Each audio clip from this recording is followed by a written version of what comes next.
What I want to show you today is how to take a little thumbnail sketch like this that was drawn with a mechanical pencil and bring it into the computer and turn it into a clean vector logo graphic in Adobe Illustrator. So I've transferred a snapshot of this little wave sketch into my computer, and you can put it into Illustrator with a file place command.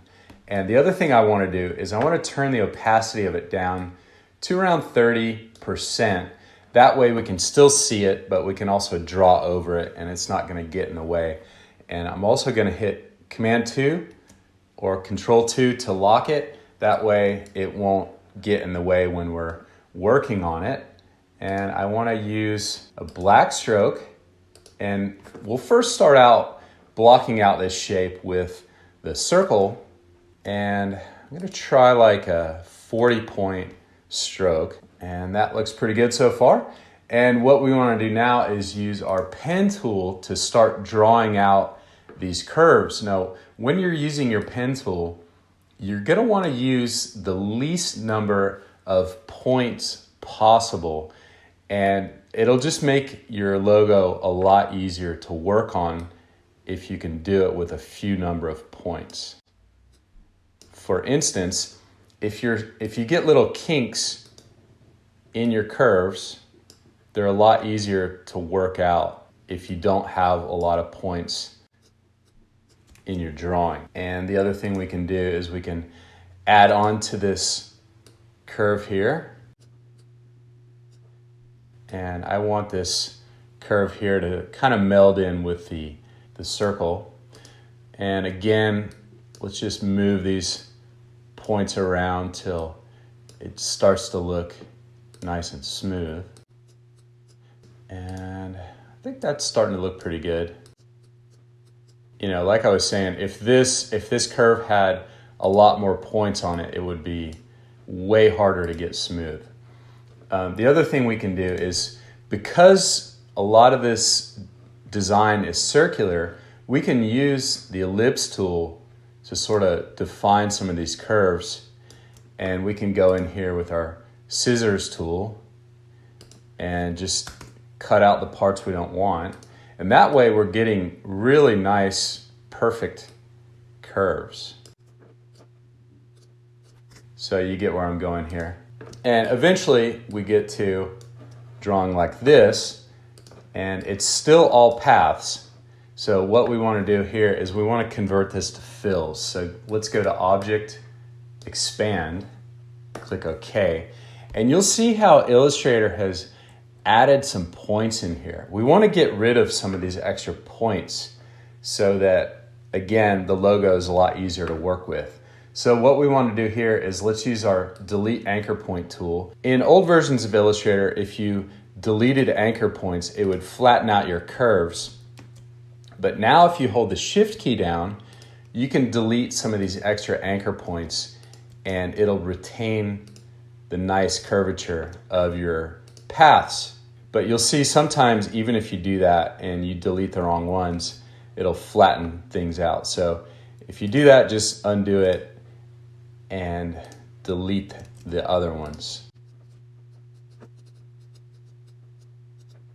So that's starting to look pretty good. Now the other thing we want to do, let's look at the final logo. I've got it over here. You'll see how there's a lot of thick to thin areas, and this is what makes the drawing look a little more interesting. So to get that with this, we'll go in here with our direct selection tool, the white arrow tool, and we can select some of these paths and just kind of move things over a little bit. And that way we get a lot of nice tapering. Now we want some of the thick areas to be where there would be shadows. So, you know, in this wave, if you think about it, the light is coming down from the top, and underneath the lip of the wave would be the dark part. So that's where we want the thick areas of the wave. We want the thin areas to be kind of like where the highlights would be, like the top of this wave right here. So we could, you know, thin this part out. And we want all these little places to taper out. So we'll thin that out too. And like I was saying, you know, if this curve had 20 points on it, it'd be really hard to work with. Oh, let me show you one more thing. So a lot of people use a tool called the width tool. Let me show you this really quick.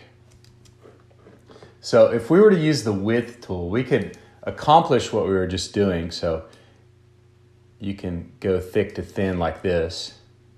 The problem with the width tool I found is if you go Object, Expand Appearance, it adds a ton of points. So that's going to make things a lot harder to work with. You know, I guess you could go in there if you wanted to use a width tool. You could use your delete anchor point tool, hold the shift key down.